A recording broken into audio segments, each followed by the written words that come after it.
Finally,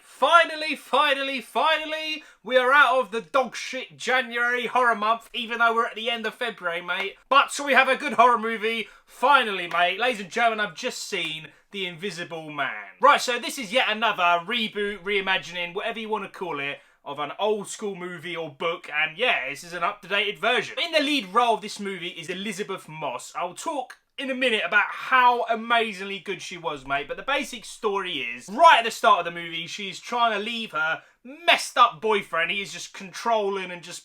If you've ever been in a relationship where someone's just taking the piss, mate, or controlling you or whatever, then you know, mate. But yeah, she's leaving him, and then he commits suicide, and then the rest of the movie is basically, yeah, the Invisible Man, and he's haunting her and just doing horrible stuff to her. And the crazy thing is like, you know, she's trying to tell her friends and stuff, and no one believes her, mate. And this movie, this is proper good, man. This is proper good. That is, by the way, the basic version of the storyline. I'm simplifying it proper because I don't want any spoilers, mate. But the title of the movie is called The Invisible Man. You could pretty much work it out. Now back to Elizabeth Moss. Oh my days, she was so good, mate.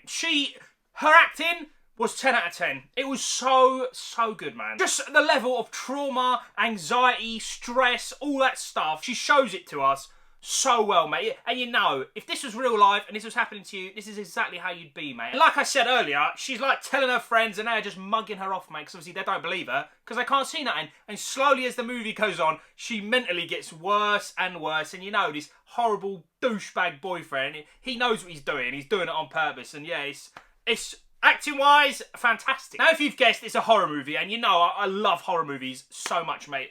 This is a proper good horror movie, mate. It's very much psychological. I mean, don't go into this movie expecting, like, murders left, right and centre. Don't get me wrong. The last, like, 40, 30 minutes of the movie, there's a lot of good stuff. Like, there's a lot of good stuff, mate. But the best way I can kind of describe it is, you know, like Paranormal Activity, you know, the whole idea of that is you can't see it. And that makes it super creepy. This is that, man. This is that, like, taken, obviously not like Paranormal Activity, but there's a lot of shots that the director does, and it leaves you questioning, like, is he in the room? Is he there? Oh, look, the couch is moving, you can see his breath, blah, blah, blah, and it's properly creepy, mate. Also, if you've been following me for a while, I can't stand jump scares if they're not earned, and I'm happy to say there are obviously jump scares in this movie.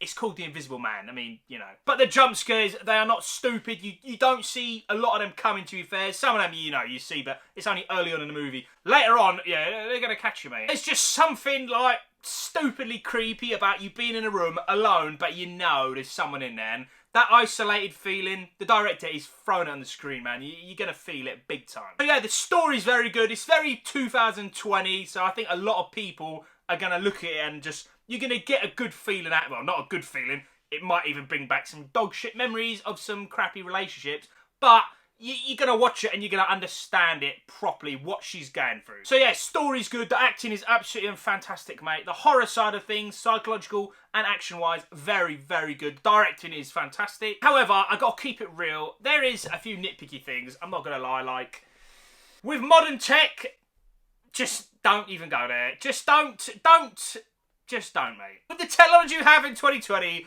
security cameras, just all this stuff, don't tell me he could get away with this stuff, because I don't want to hear it. This is proper horror movie logic. If it was real life, my man would be in prison after a few hours, mate. So yeah, you got to kind of turn your brain off at that stuff, otherwise you're going to be like, yeah, just moaning constantly. Ladies and gentlemen, overall, this is a proper good movie, and a good horror movie. Finally, mates, we are nearly out of February.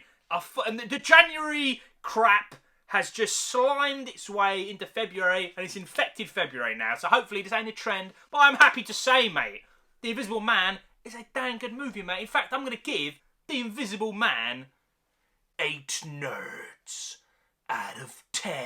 I don't know if this is in the whole Dark universe or whatever that stupid thing was called, because that thing is dead, mate. But if you're going to remake, reimagine, reboot, reforge, whatever, if you're going to do it to these older movies and make it like this, because this movie, this was good, man. It's definitely worth your money, definitely worth your time. And the question of the day, ladies and gentlemen, is going to be, have you seen it or are you going to see it? Let me know in the comment section below. Ladies and gentlemen, thank you so much for watching my review. I will see you in the next one, and watch out for that Invisible Man, mate.